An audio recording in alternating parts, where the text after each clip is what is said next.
Labora Sitorus bukan jenderal, tapi dia punya rekening yang tak kalah gendut dengan perwira tinggi Polri yang sempat heboh. PPATK menemukan anggota Polres Sorong, Papua Barat itu punya rekening dengan jumlah transaksi mencapai 1,5 triliun rupiah.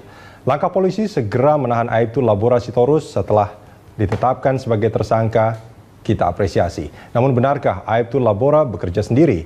Untuk memperbincangkan hal itu sudah hadir Alphonse Lemau, pengamat kepolisian, dan nanti kita juga akan berbincang bersama Kombes Pol Agus Rianto, Kabak Penum Mabes Polri melalui sambungan telepon, dan nanti juga ada Logan Siagian, Komisioner Kompolnas. Bang Alphonse, langsung saja. Aibtu Labora Sitorus dalam rentang waktu yang singkat sebetulnya setelah ramai-ramai bahwa dia punya rekening jumbo ditangkap sama polisi. Ada yang janggal dengan ini? Ya, kalau rekening jumbo ini kalau kita lihat dari akumulasi sekian tahun sebenarnya tidak jumbo juga. Tidak fantastis sebetulnya. Tidak fantastis, biasa-biasa saja. Dulu kemarin-kemarin kita pikir rekening itu seketika tersimpan sebagai deposit di dalam rekening Labora Sitorus. Ternyata tidak, itu sirkulasi sekian tahun. Jumlah transaksi masuk keluar. Kalau omong jumlah transaksi, banyak orang yang punya rekening yang seperti itu, dan sebenarnya kalau dihitung dengan pendapatan tidak seimbang. Ya. Nah, ini kalau kita melihat dari pendapatan Pak Aibtu sendiri, Pak Aibtu Labora sendiri, apakah ini merupakan sesuatu yang layak? Wajar seperti itu? Kalau kita hadap-hadapkan antara yang masuk ke rekening dia dengan pendapatan dia sebagai anggota polisi, memang tidak wajar. Yang kita perlu lihat bahwa apa yang dia kerjakan oleh seorang Labora Sitorus, dan menurut saya seorang Labora Sitorus dengan pangkat Aibtu atau bintara tinggi, memang menurut saya ini orang yang cukup cerdas membaca situasi. Karena kalau kita lihat situasi apa maksudnya? Bisnis? Situasi bisnis di daerah itu. Situasi bisnis di sana. Jadi menurut saya di antara banyak orang Sorong dan Raja Ampat, Labora seorang yang cerdas melihat peluang bisnis dalam hal ini. Karena kalau kita baca sepintas lalu, beliau sebelum jadi polisi juga seorang karyawan di Freeport. Dan sudah berpuluh-puluh tahun tinggal di Sorong. Jadi kalau kita bandingkan dengan seorang Kapolres, mungkin seorang Kapolda yang cuma sekian tahun di daerah Irian, Labora Sitorus memahami benar karakteristik wilayah, apa saja kebutuhan wilayah atau daerah itu, dan apa yang bisa dia kerjakan. Dalam hal ini dia punya jaringan atau network yang juga percaya pada dia, kemudian dia punya informasi tentang apa-apa yang diperlukan daerah itu, dan ada juga yang mau punya modal mungkin yang artinya Anda menilai bahwa penangkapan dan juga tuduhan sebagai tersangka illegal logging segala macam ini sangat prematur yang dilakukan oleh polisi. Harus dikaji lebih lanjut, karena kalau kita katakan illegal logging artinya orang melakukan penebangan hutan tanpa izin. Dan kalau kita baca di berbagai media ternyata bahwa ada perusahaan Surabaya yang memotong kayu ataupun menggergaji kayu. Jadi bukan yang ditebang di hutan, tetapi yang setelah dari hutan dibeli dan dikirim untuk dilakukan olah menjadi kayu olahan. Nah, apakah pekerjaan itu dari hilir sampai dengan hulu itu dikerjakan oleh Labora atau bukan? Itu yang belum tahu kita, sehingga kalau disebut illegal logging mesti didalami. Ya, artinya ini sangat prematur sebetulnya. Sangkaan ini, penangkapan ini sangat prematur. Sangkaan dan penangkapan saya kira polisi itu punya cukup alasan. Tetapi kalau toh alasannya misalnya saja terlalu karena tekanan publik, karena pemberitaan, ini bisa dimasukkan ke dalam kategori prematur karena. Dan Anda melihat hal itu? Berpeluang. Berpeluang besar? Berpeluang besar. Karena kalau menentukan illegal logging, mulai kapan waktunya illegal logging sampai kayu tersebut sudah ada sekian puluh kontainer di Surabaya? Kapan tempus delicti dalam hal ini? Dan ini juga sebetulnya sudah berlaku bertahun-tahun. Bahkan anggota kepolisian di Sorong juga sebetulnya sudah mengetahui apa yang dilakukan oleh Aibtu. Apa yang aneh dengan ini sebetulnya menurut Anda? Kalau menurut saya, anggota di Sorong sendiri, kalau sekian lama Labora Sitorus sudah bekerja, tetapi kenapa baru akhir-akhir ini yang terjadi? Baru sekarang. Sedangkan setelah kami coba-coba pelajari kembali, ternyata ada persaingan di sana. Karena persaingan karena baru-baru Labora Sitorus dalam 5-6 bulan yang lalu soal-soal tanah, karena Labora Sitorus akan membangun asrama atau perumahan bagi anggota Polri. Ini persaingan apa maksudnya? Bisnis? Bisnis, karena tanah tersebut ditenggarai akan digunakan untuk pemakaman para pengusaha pedagang di Sorong. Nah, tetapi karena mereka pegang sertifikat, sedangkan Labora Sitorus tersebut berhubungan dengan para tokoh-tokoh adat, sehingga terjadi transaksi antara Labora dan tokoh adat. Nah, para pengusaha pedagang yang sudah punya tanah tersebut melapor ke polisi dan Polda, tapi tidak kunjung terungkap. Dengan demikian dicari-carilah soal-soal lain yang menyangkut Labora ini. Yang mungkin menjadi titik lemahnya dari Labora Bisa ini. jadi menjadi titik lemahnya, menjadi sangkutan buat langkah Labora Sitorus ke depan. Dan itu yang Anda lihat sebetulnya lebih ke masalah Saya melihat lebih ke arah bisnis. persaingan bisnis dan saling jegal di sini. Ya, kalau kita melihat juga ini nampaknya agak mirip juga dengan pernyataan dari anggota Kompolnas bahwa ini sebetulnya hanya sekedar ada indikasi persaingan bisnis di sana. Ini nampaknya bisnis itu yang di Saya kurang tahu apa yang anggota Kompolnas temukan atau dapatkan informasi. Tapi yang saya dapatkan setelah Labora ini terkait seperti soal itu, kami coba melakukan pelacakan. Siapa sebenarnya Labora, seorang pangkat aibtu yang tidak punya kewenangan, tidak punya kekuasaan, kok bisa dipercaya untuk melakukan transaksi serupa itu?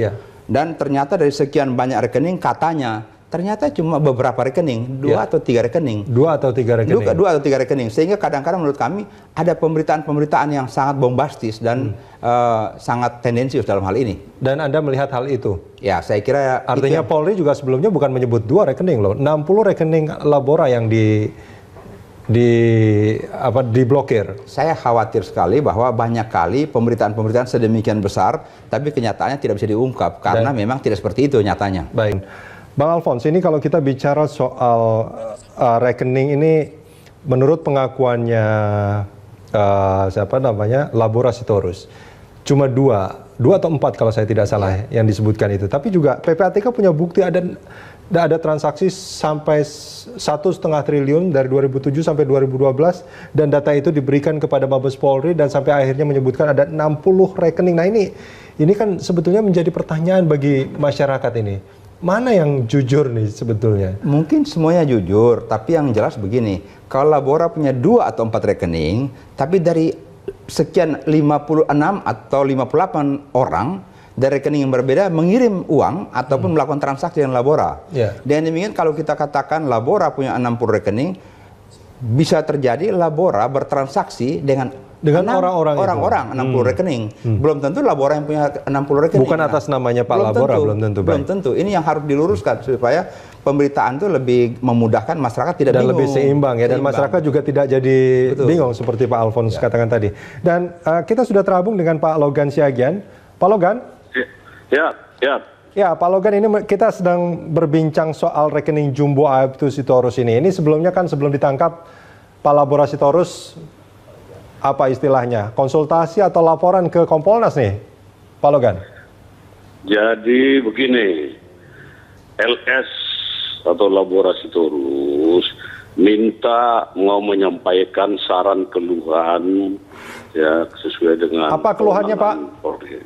Jadi keluhannya ya dia merasa dalam pemeriksaannya di Papua itu menurut dia kurang memperhatikan ya, dia dalam keadaan ya sepertinya tanpa diberi kesempatan istirahat, walaupun sebetulnya dengan pengacara ya. Jadi itu aja yang kita terima keluhannya. Jadi mohon tidak ada keluhan kejanggalan segala macam Pak?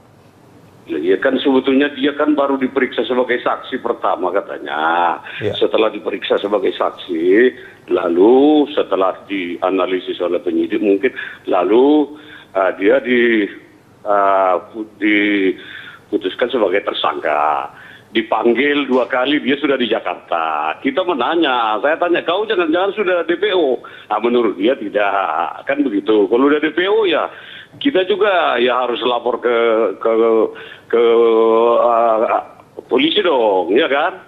Nah, jadi tahu-tahu setelah selesai dia menyampaikan saran dan keluhannya bersama dengan kuasa hukumnya, keluar, ya tahu-tahu katanya sudah ditangkap. Saya juga nggak lihat ditangkap itu. Nah, itu aja. Jadi soal persoalannya itu kita baru dengar sepihak. Tapi kita percaya, ini kan polisi. Masa iya Polri tidak memperhatikan hak-hak hukumnya, iya kan? Nah, jadi kalau soal kebenaran rekening dan sebagainya itu kita belum tahu itu. Kalau menurut Kompolnas sendiri, halo Pak Logan, kalau menurut Pak Logan sendiri, adakah kejanggalan dalam proses hukum ini? Ya, kita belum teliti, belum. Kita baru melihat dari koran. Rencana kita memang besok Senin akan coba konsultasi karena ini kan bertubi-tubi ini kepada polisi ini Pak, rekening gendut dan sebagainya, kebetulan Kalau dari Polri yang ini ya, jadi kita belum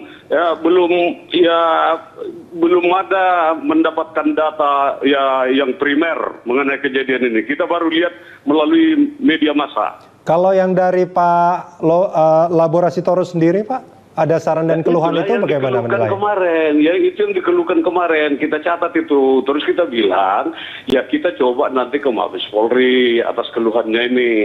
Ya ternyata dia ditangkap. Apakah keluhannya karena tidak diberikan waktu untuk istirahat saja? Nah, itu salah satu. Kemudian salah duanya apa, Pak? Berita-berita mengenai rekeningnya dia menyangkal. Ya, kita tanya berapa triliun lagi uang mau di bank. Oh, sama sekali sudah nggak ada itu. Kita kan belum periksa, Pak. Apa saja yang disangkalnya, Pak Logan? Ya, itu satu berita mengenai itu. Dan kita tanya, ini kan yang jadi objek persoalan yang bisa ke pidana itu kan usaha dia di bidang perkayuan dan usaha di bidang bahan bakar, ya kan? Nah, dalam diskusi kemarin kita tanya itu, kau kan polisi, kira-kira perbuatanmu melaksanakan perdagangan atau apa ini, menurut kau ada nggak yang menyalahi aturan? Atau apakah tidak ilegal ini? Menurut dia tidak, kan bisa saja kan, sebagai tersangka bisa aja dia ngomong begitu. Kita nggak tahu persisnya. Dia menyangkal bahwa apa yang dilakukan itu ilegal, ya. Nah, kalau soal dia datang ke Jakarta tanpa izin, itu sudah masalah disiplin. Ya mungkin aja kalau Polri melihat ini, kalau istilah kita dulu ketika masuk peraturan disiplin ABRI, hukum militer, ya mungkin disersi, ya itu lain persoalan lagi kan, ya kan? Nah, kalau menurut dia menyangkal. Baik, termasuk 60 rekening itu Pak ya? Iya, dia menyangkal itu. Ya, terkait penangkapan. Sampai kita tanya, dengar dulu ya, jadi itu PT itu kan bukan dia di rootnya, ya kan, menurut dia, ya kan. Nah, hanya ada salah satu PT katanya karena anaknya dibikin sebagai komisaris utama, ya menurut ketentuan ini dialah sebagai pelaksana sementara. Terkait penangkapan Pak Logan, terkait penangkapan setelah memberikan saran dan keluhan, menyampaikan saran dan keluhan ke Kompolnas, tanggapan Anda? Loh, jadi ini begini, kita ini kan sistem kepolisian nasional Pak ya. Saya juga tanya waktu dia datang menyampaikan keluhannya, kau sudah di DPO nggak? Tidak. Lah, memang kalau 2 kali dipanggil apakah sebagai saksi atau tersangka, panggilan ketiga bisa panggil jemput, iya kan?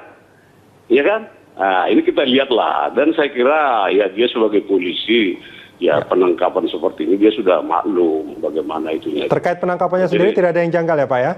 Ya itu nanti kita konfirmasikan dengan Mabes Polri lah, tidak perlu kita inikan itu ya. Baik. Ya karena memang dia datang itu kita tidak lapor kepada Mabes Polri kan? Baik. Ya nggak? Karena setiap 24 jam Kompolnas itu bisa menerima keluhan masyarakat. Baik Pak Logan Siagian, terima kasih banyak sudah bersama kami di Prime Time.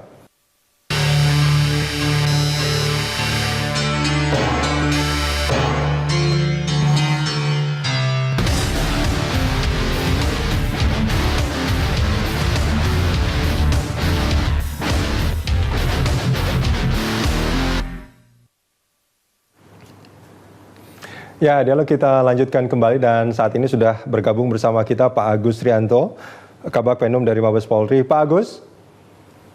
Ya, halo. Halo, saya panggilnya Pak Agus apa Pak Joko nih? Pak Agus, ini terkait rekening Jumbo Aibtu Sitorus ini Pak Agus. Ada juga yang menduga bahwa ini penangkapannya dan penetapan status sebagai tersangka ini prematur. Apa bukti yang sudah dimiliki Polri sebetulnya? Iya, jadi memang ya Mas, pelaksanaan tugas Polri itu kan diawali dengan langkah-langkah awal sebelumnya, informasi-informasi sebelumnya, kemudian kita tindak lanjuti dengan laporan polisi yang dibuat oleh penyidik Polri, oleh petugas Polri, laporan polisi baik oleh masyarakat maupun oleh anggota sendiri. Itu ada model A dan model B. Itu ditindaklanjuti terus, kemudian berdasarkan hasil penyelidikan yang dilakukan Polri selama ini sudah ditetapkanlah dipastikanlah bahwa kasus yang kita tangani ini layak untuk kita lanjutkan ke proses penyidikan. Tuduhannya apa, Pak? Makanya itu ya. Tuduhannya apa pelanggarannya? Iya. Illegal logging? Yang kita lakukan sementara ini kan masih yang kita tangani yang pertama ya terkait dengan masalah kehutanan ya, illegal logging ya. Ya. Hanya itu? Ya, ini sementara kan itu. Dan memang ada kasus lain yang sedang kita dalami juga terkait dengan masalah undang-undang migas itu ya berkaitan dengan BBM-nya. Ya.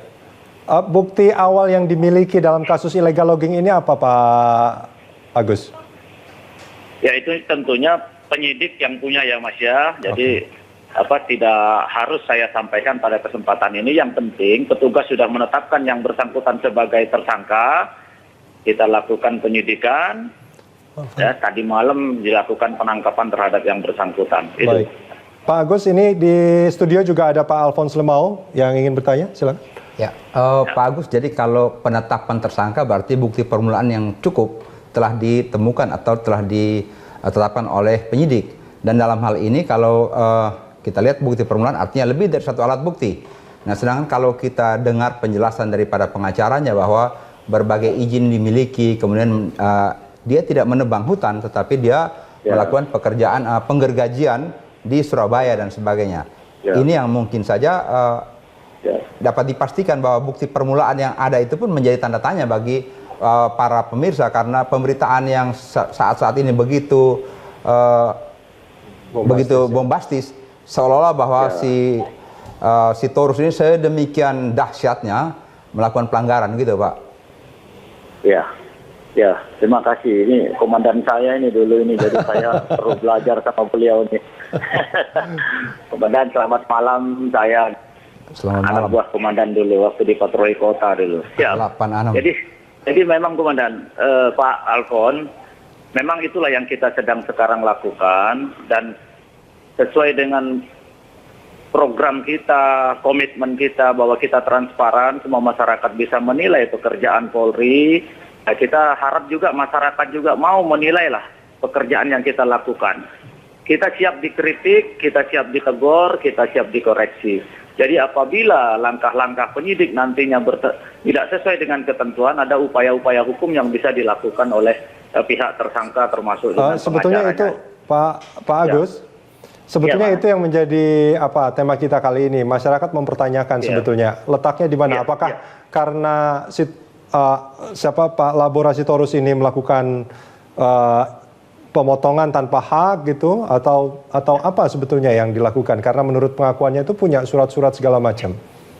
Iya, memang sesuai dengan pasal yang disangkakan oleh penyidik kepada yang bersangkutan, itu dikenakan pada pasal 50 ya, ayat 3 huruf F dan huruf H.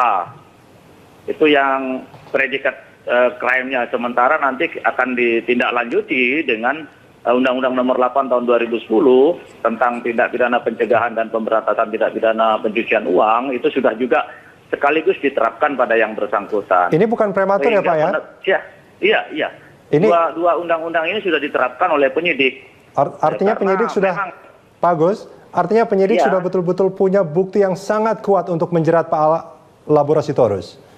Ya, tentunya kita dalam hal ini tidak bisa bekerja asal menetapkan seorang sebagai tersangka ya, karena kita terikat oleh banyak undang-undang, termasuk undang-undang internal Polri sendiri. Sehingga kita, ya itu tadi saya sampaikan, kita selalu siap untuk menerima masukan, koreksi, kritik dari masyarakat dalam rangka menilai kinerja Polri. Baik, Pak Agus Rianto, terima kasih banyak sudah bersama kami di Prime Time. Ya, ini Bang Alphonse, ini kalau kita mendengarkan tadi pernyataan Pak Agus Rianto, sebetulnya saya nggak tahu menangkapnya bagaimana, tapi saya masih bertanya-tanya juga sebetulnya sampai sekarang. Apakah penetapan ini memang sudah dengan alat bukti yang cukup seperti itu? Menurut Pak Alphonse sendiri bagaimana? Yang menjadi banyak permasalahan sekarang kan dengan ditetapkan ketersangkaan si Torus untuk illegal logging, kemudian dikaitkan dengan nantinya undang-undang pencucian uang.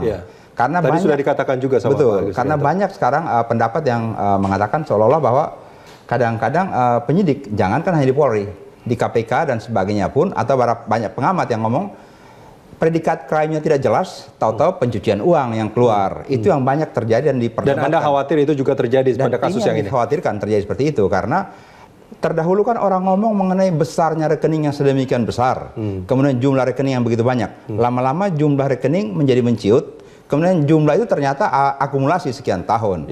Nah, karena kalau nanti undang-undang pencucian uang ini diperlakukan seperti itu tanpa predikat crime atau predikat crime yang masih dipersoalkan, bahaya baru bagi Indonesia ini karena bisa-bisa semua rumah di Pondok Indah itu disuruh disita dulu, nanti karena yang punya rumah tuh berantem mungkin suruh dia buktikan karena itu apakah karena korupsi atau tidak. Karena banyak pegawai negeri yang sebenarnya tidak patut memiliki mobil bahkan atau tapi rumah, tapi punya di Indonesia ini. Jadi orang kadang-kadang di luar negeri heran secara accounting bagaimana pendapatan per bulan dikalikan masa tugas tetapi bisa memiliki rumah di Pondok Indah. Satu pertanyaan lagi, Pak Alphonse. Ya.